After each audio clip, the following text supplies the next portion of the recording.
What does $1 trillion even look like? Is it a mountain of gold, a city in the sky, or something far more powerful, something that can bend the world to its will? For one man on this planet, that's not a hypothetical question. It's just his bank statement. We're diving deep into the opulent, secretive, and frankly mind-boggling world of King Salman of Saudi Arabia, a monarch whose wealth doesn't just buy things, it builds futures and buries secrets. So how do you spend a fortune that makes Donald Trump look like he's on welfare? Let's find out.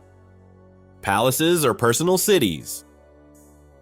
When your daily commute is between palaces, you know you're not living an ordinary life. But for King Salman, a palace is a bit of an understatement. These aren't just homes, they're gilded fortresses, sprawling complexes that are more like small, heavily guarded cities, each with its own purpose in the Grand Royal Theater. Let's start with the crown jewel, the Al-Yamama Palace in Riyadh. This isn't just the king's main residence, it's the 4 million square foot nerve center of the entire kingdom. Its architecture is a stunning blend of modern design and traditional Najdi motifs, a constant visual reminder of the dynasty's roots. Inside, it's pure opulence. Imagine walls adorned with intricate Quranic calligraphy shimmering under the light of colossal 300-foot chandeliers, with floors made of marble sourced from exclusive Italian quarries. This is where global politics happen, state dinners with other world leaders, high-stakes negotiations for billion-dollar arms deals. It all goes down under one seriously gilded roof. The security here is something out of a spy movie, with an elite, fiercely loyal guard force and a fleet of private surveillance drones patrolling the skies. The palace grounds are so vast they include a private zoo, lush gardens in the middle of the desert, and multiple swimming pools. And yes, it's true, even the bathrooms are decked out with 24-karat gold fixtures because, well, why not?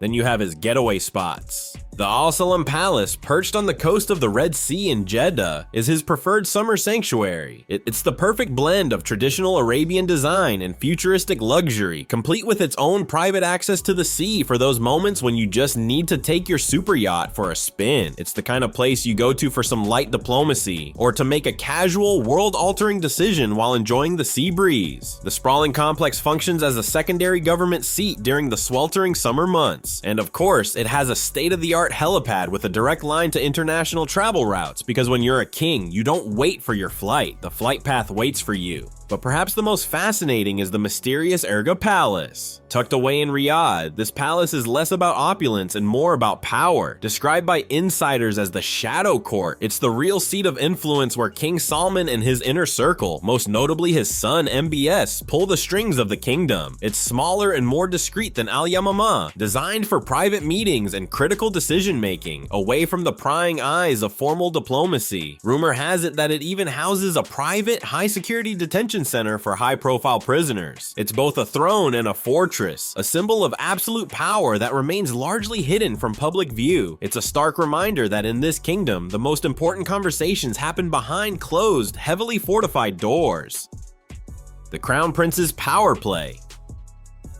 You can't talk about the Saudi fortune without talking about Crown Prince Mohammed bin Salman, or MBS. He's the dynamic, controversial architect of Saudi Arabia's future, and the man who proved that within the kingdom, no one is untouchable. In November 2017, the world watched, stunned, as MBS launched what was billed as an anti-corruption campaign. It was less of a campaign and more of a royal shakedown of unprecedented scale. Over 200 of Saudi Arabia's most powerful figures, princes, sitting ministers, and billionaire businessmen were rounded up in a series of coordinated overnight raids. Their destination, the opulent Ritz-Carlton Hotel in Riyadh, which was summarily commandeered and transformed into the most luxurious prison in history. The guest list was a who's who of the Saudi elite. Among them was Prince Al-Walid bin Talal, a global investor famous for his stakes in companies like Twitter and Citigroup, with a net worth that rivaled a small country's GDP. The official line was a crackdown on endemic corruption. The unofficial reality was a masterclass in power consolidation. Behind the velvet curtains and marble halls of the Ritz, a massive transfer of wealth took place. Detainees were allegedly subjected to intense interrogations and encouraged to sign over huge portions of their fortunes to the state to secure their freedom. The Saudi government later announced it had recovered over $100 billion in these settlements. This wasn't just about fighting corruption, it was about hitting the reset button on the royal hierarchy. For decades, power in the House of Saud had been relatively diffuse among various branches of the family. MBS shattered that model. The purge effectively neutralized his potential rivals, dismantled established patronage networks, and sent a chilling message to the rest of the elite. The old rules no longer applied. All power and all wealth now flowed directly through him and his father, the king. It was a bold, ruthless move that cemented his position as the undisputed heir and the most powerful man in the kingdom. Building tomorrow's world today.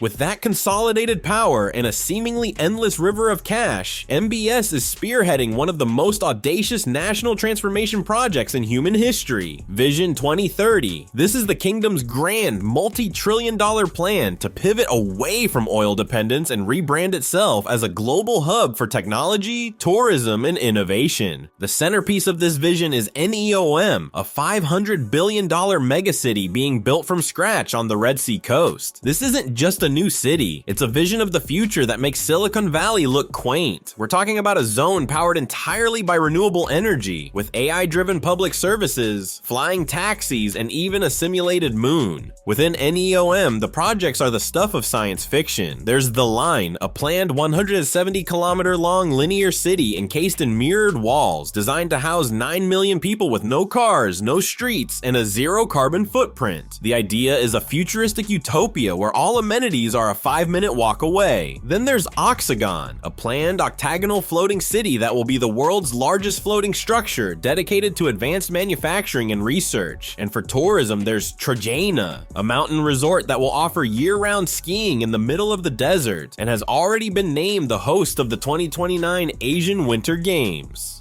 However, this futuristic vision has a dark side. The construction of NEOM has been mired in controversy, most notably concerning the forced displacement of the indigenous Hawaiitat tribe, who have lived in the region for centuries. Protests have been met with harsh crackdowns, and some tribal members have been arrested or even killed, casting a shadow over the utopian promises of the project. It's a stark reminder that building the future often comes at a heavy cost to the past. The bling and the billion-dollar toys.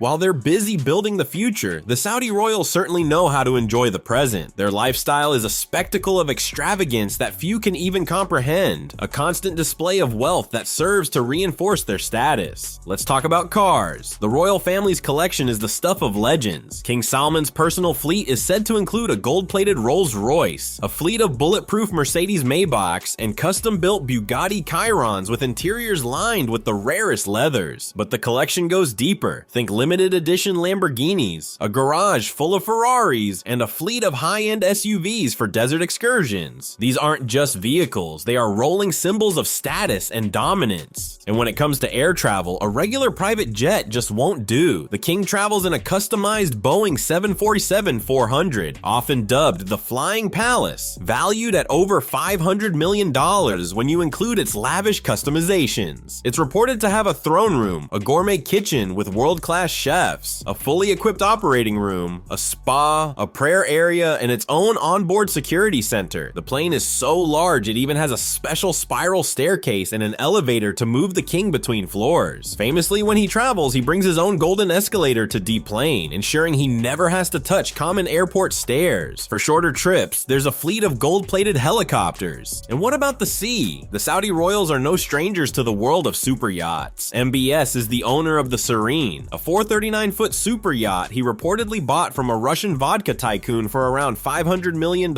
in an impulse buy. It's essentially a 5-star floating resort, complete with multiple swimming pools, 2 helipads, a cinema, a nightclub, and even a submarine hangar. It's where he reportedly keeps one of his most prized possessions. But the real estate portfolio is just as stunning. MBS also dropped a cool $300 million on the Chateau Louis XIV near Versailles in France, a newly built mansion designed to look like a 17th century palace, but packed with modern tech, including fountains controlled by an iPhone. The art of influence. In the 21st century, power isn't just about military might or political clout. It's also about shaping the narrative, and the Saudi royals have become masters of soft power, using their immense wealth to influence culture, sports, and media. The most famous example is MBS's rumored purchase of Leonardo da Vinci's Salvator Mundi. In 2017, the painting shattered records, selling for a staggering $450.3 million at auction. While the buyer was officially anonymous, intelligence reports and art world insiders quickly pointed to a proxy acting for the crown prince. The purchase sent a clear message: Saudi Arabia is a major player in the global art world. The painting's current location is a subject of intense speculation, with some saying it's on his yacht and others claiming it's in a secure vault, but its acquisition was a power move, a cultural trophy to adorn a new kingdom. This influence extends deep into the world of sports and entertainment. The kingdom's public investment fund, chaired by MBS, has become one of the most formidable sovereign wealth funds on the planet, and it's on a global shopping spree. The PIF is the financial muscle behind LIV Golf, the controversial tour that has upended the world of professional golf by luring top players with 9-figure contracts, effectively buying a seat at the top table of the sport. They also orchestrated the high-profile takeover of Newcastle United, an English Premier League football club, giving them a powerful foothold in the world's most popular sport. The PIF is also making huge inroads into the video game industry, investing billions in companies like Nintendo, Activision Blizzard, and Electronic Arts. This isn't just about financial returns. It's about owning the story and shaping global perceptions. When you can influence what the world watches, plays, and cheers for, you hold a powerful tool for rebranding a nation and projecting influence far beyond your borders. The final frontier and the future of power.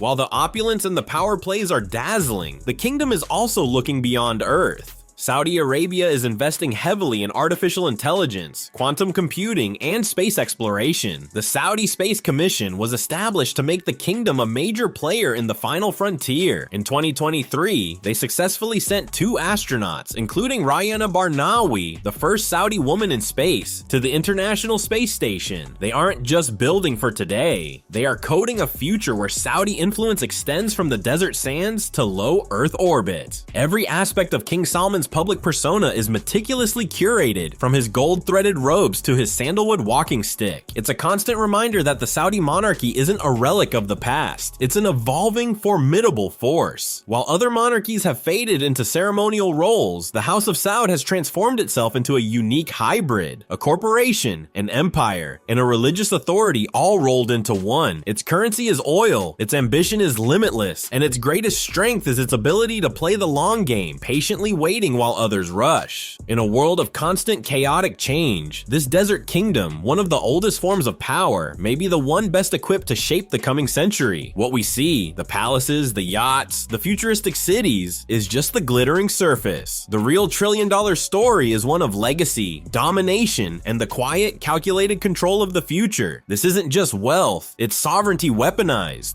What do you think? Is this the future of power or a golden cage? Let us know your thoughts down in the comments. And if you enjoyed this peek behind the royal curtain, don't forget to like, subscribe, and hit that notification bell for more deep dives into the lives of the ultra wealthy.